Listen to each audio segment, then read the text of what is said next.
really good feel for what it's like to not be in the industry world, bartending or serving or any kind of cocktail or booze related thing. And a lot of people have a home bar, but often your stuff just kind of sits there because you're not too sure what to do with it, right?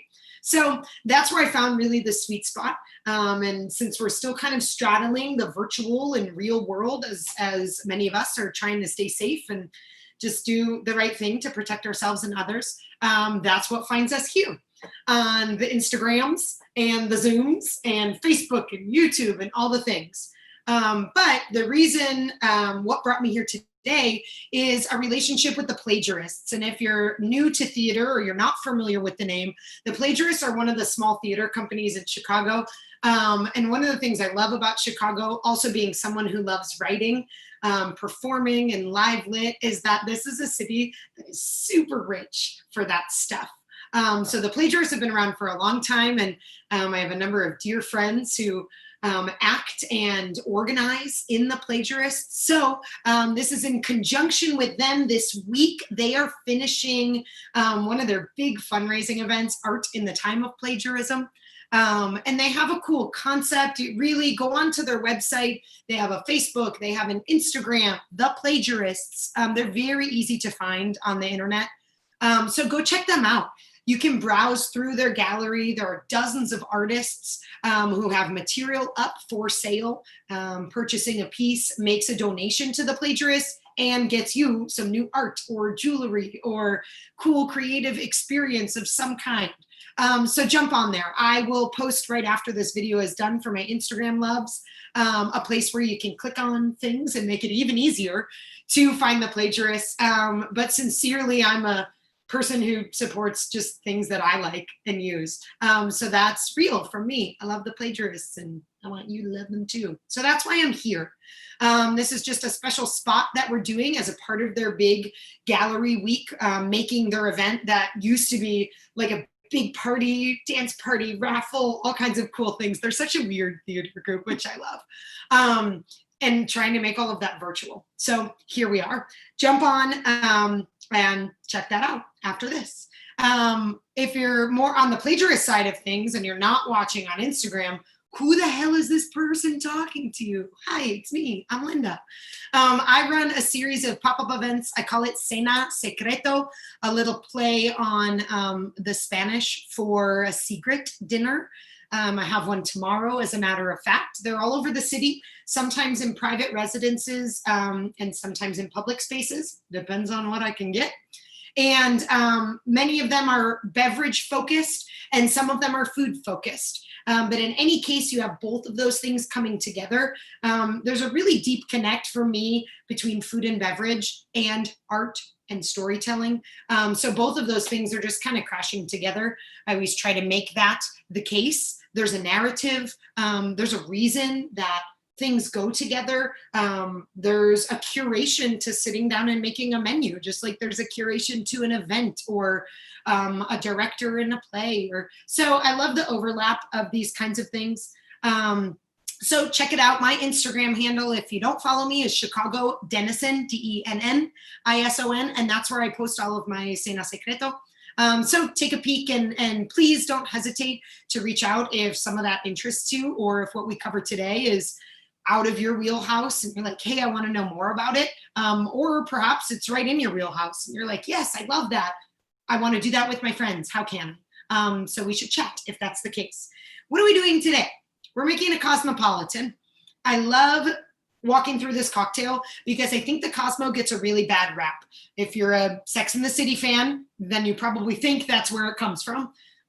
Close-ish, but it's a huge prop in Sex and the City and comes up zillions of times. But the Cosmopolitan's a really unique cocktail in the industry world because most cocktails, when we start talking about them, there's a long history. They go back to a lot of them pre-America. Lots of cocktails originated in London because they were doing cool stuff before we were even a country. And there's a lot of old cocktail books that have vintage versions and stuff. It's really fun for me to dig into that sort of thing. But the Cosmo is super unusual because it wasn't born until the late 80s, which there's maybe only, I can think of only 3 or 4 other cocktails that are that baby and that new to the market. So what I want to dispel today is any negative assumption you might have about the Cosmo. I've heard it all. I've heard dudes don't order drinks that have stems or that are pink, or the Cosmo is like a bastardized version of a cocktail. It can't be craft or it can't be well done. I'm here to tell you that's not true. It really isn't. So I'll give you a little bit of that story as we go along. But if you want to use your own home bar to make the cocktail along with us, then this is the time to go grab your stuff. So you will need vodka. Regular version works just fine. Please forgive me because my labels are all backwards so I can make sure that I'm still in frame. But you know, that happens. Instagram, I love you and I know you love me. If you have regular vodka, cool. If you have a citrus infused vodka, that's part of what was original to the Cosmo. We'll talk about that in a minute. If you have it, or if you have a cocktail kit, what I did for you was what's called a split base. So you take the amount that is meant to be that base booze and you cut it in half and make it 2 different boozes. So in this case, they are the same. They're both vodka, but I used an infused lemon by Smirnoff, which is fine. It's not like top shelf, but it's fine for home cocktailing. And then this Stoli is okay. I love like Russian and Polish vodkas. If you're looking to stock your home bar with something, I don't use vodka very often for something that is like craft because it was designed not to look like anything or taste or smell like anything. It was supposed to be super unoffensive, very neutral for people that maybe needed, you know, a stepping stone or a first for something. But in this cocktail, the cranberry and the lime flavors are where we're gonna get the gist of the cocktail, most of the flavors. So the vodka doesn't need to contribute that much. So that's your spirit base. You will also need a triple sec. Triple sec originally is a French liqueur, but made from Spanish oranges. Every time I look this up, I get things that are a little bit different, but it is boozy and sweet-ish, not Swedish, sweet-ish.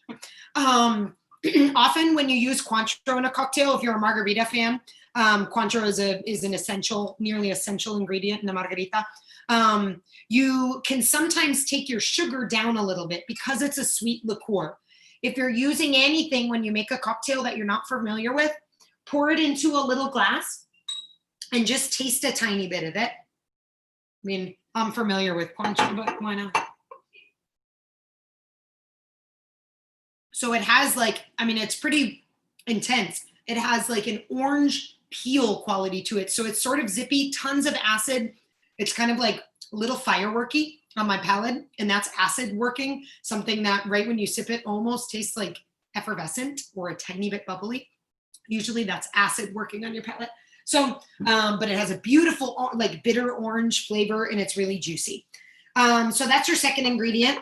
Next, fresh squeezed lime juice. This is one of the things we'll touch on as far as the bad rep of the Cosmo goes, because at one point in the marketing genius world, there was a lot of Rose's lime juice or house sour mix, which was mostly sugar and a tiny bit of lime. That was used in this and many cocktails, and that's no bueno. But we don't see that often anymore. We're in people would call the movement that we're in now still like the craft cocktail movement that's been going on since really when the Cosmo was born, like the late 80s. But food has followed, and there's a bigger awareness in the world of food and drink about where our things come from, whether they're local, whether they're fresh made. So I'm a huge fan of that because economically it brings the price of those things down, which is a bonus. But I just took 4 or 5 limes and squeezed them real quick before this. So I have that. There's also great fresh squeezed juices you can get from Jewel or Mariano's, $3 or $4, and they do all the work for you. But it's nice when those things do not have any citric acid or added sugar to them. They're just straight lime juice. Of course, they go bad a little bit quicker, but just make another cocktail the next day. Isn't that the obvious solution? Lastly, you need cranberry juice. So this is kind of the tricky ingredient. If you have it, use it. Like I said, I'm all about substitutions with home bartending, but ocean spray cranberry juice is not what you're going for here. I'm going to give you a second to guess why. It's because there's sugar added to it, and you don't want any more sugar. You're already getting your sugar this way. So the measurements of the cocktail are balanced so that when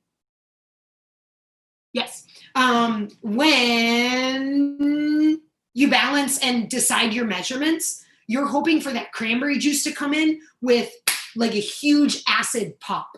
So the cranberry and the lime are working together. There's also all that cool stuff about cranberry being like good for your body and whatnot, so drink it. You don't use that much in a Cosmo, but it also makes that beautiful pink color. Now, I'm gonna divert a little bit because I have a really cool simple syrup. Everyone was talking a little bit about hibiscus LaCroix, but when I jumped onto the video, and that's the kind of simple syrup I made. I bought these hibiscus flowers right here in Chicago from, what's the name of that place? Savory Spice in Lincoln Square. Love them. They've been super helpful every time I was unsure of what was happening in my life and trying to choose something. And they're these beautiful dried Jamaica flowers or hibiscus flowers. And I made a simple syrup with them. So I'm going to use that today, just a little bit of it, because of course it is sweet. Hibiscus by itself, Jamaica, hibiscus, same thing, is really tangy. So I made a simple that was kind of a weak simple, and I did that on purpose so that there wasn't that much sugar added to the cocktail. If you know yourself and you're making a cocktail at home, you make it as sweet as you like. That's totally up to you, right? That's where you get to kind of flex. So a little quick sweep on substitutions. If you don't have lime juice, use lemon. Use any other citrus. Just know that if you're using something like orange juice instead of lime, orange is a little bit sweeter. Lime is a little higher in acid. So maybe use a tiny bit less, or if you like your cocktail sweet, then by all means, truck through. If you don't have vodka, you can make a Cosmo with anything clear, really. That's my home bar substitution, is that like goes with like. So all the clear spirits are roughly, loosely in the same category, and all the brown spirits are roughly in the same category. You want to try a smoky Cosmo? Use some mezcal. You want a Cosmo that's like really botanical? Use some gin. Use London Dry Gin. That's really evergreen juniper. You can make those substitutions. It's a taste as you go. Shake it, taste it, see if you like it, and adjust it. Right? Don't ever put too much of anything. If you're thinking it might be an ounce, put a half first, straw taste, and then move on. Cointreau, there's not really a substitute for, but you can try using orange juice. I've done it in the past. It still makes a tasty cocktail. It's just a little less alcoholic. We'll talk a little bit more at the end about a spirit-free cocktail in this vein, but you're mainly going to be working with juices. You want to have cranberry juice, the kind with no sugar, orange juice, a little bit of club soda. That bubbly, effervescent quality will lift the sugar in the juices and give you a balanced, spirit-free cocktail. Whenever you take out the spirit, you have to replace it with something, but if you're not replacing it with booze, it has to be something that has the same effect. Additionally, if you're not drinking or never drink or pregnant or not feeling a cocktail tonight, all of those are totally valid, legit. There's a lot of new options. Ritual is one of them that actually have faux spirits. So that, put a pin in that if you're interested. Take a look or reach out to me. I'm glad to talk more about it. Okay, Cosmo, I already told you, born in the late 80s. In New York City, a lot of the cocktails that we have that are so popular now were born in New York City. That's where a lot of the clubs and bars were doing new things. It's also where a lot of the celebrities were. And to be honest, tons of the cocktails in our current repertoire that you would see on a bar menu or part of kind of that classic family that sort of everybody knows how to order, those cocktails were often made popular by some celebrity at some point in time. So Toby Cecchini was the Italian who created the Cosmo. And here's where the reputation part comes in. The narrative that I have learned about over the years is that it was created as a legit cocktail. Oops, what happened to that? Pause because you weren't using the app. Instagram is mad at me. Okay. It was made as a balanced and like honorable cocktail with real ingredients. But right around the time, late 80s, that the Cosmo came out and was starting to be used at the Oberon and other bars, Absolute Citron came out with a flavored line, or Absolute Citron came out. And it was the beginning of their flavored line. And they used the Cosmo as a huge marketing push for them. The original Cosmo recipe didn't actually have regular vodka. It only had citrus vodka, and particularly Absolute. Just like when you turn over the Nestle chocolate chip bag and there's a recipe for cookies on the back, right? Same thing with liquor, especially back in the day when they were trying to come out with something new and then teach people how to use it. The other thing that I mentioned before that happened to kind of bastardize the Cosmo was that it's cheaper to get cranberry juice that comes out of the gun, which you don't see as often anymore. It's very dive bar oriented nowadays. But it's much cheaper to get that, and much cheaper to get Rose's lime juice, which is a bottled lime juice that has citric acid and other preservatives in it. And again, I'm thankful that we don't really see that much anymore. So I'm going to make for you more what the original Cosmo looked like, not really the celebrity clubbing Cosmo of the late New York City, Sex in the City, maybe lore. Okay, so let's build it, and then we can talk a little bit more about it, because don't we want to have a cocktail in our hand right now? It's happy hour in the time of Corona. So here's how we're going to start. I'm going to do a split base Cosmo. So we're looking for a total of 1.5 ounces. Let's talk about tools real quick before we dive in. If you have a jigger, use it. If not, you can substitute tablespoons. I always need to look at my little chart. 2 tablespoons is equal to 1 ounce. Okay, so you don't have to have any fancy tools to make a cocktail of any kind or a Cosmo in your own home. You can use anything that you've got, right? I'll use a shaker, but you can use anything with a top. When my mom and dad used to come to happy hour in the time of Corona, my dad would shake all the drinks for my mom in a Tupperware container. That's okay. You can shake all of your drinks. Whoa! You're so hot.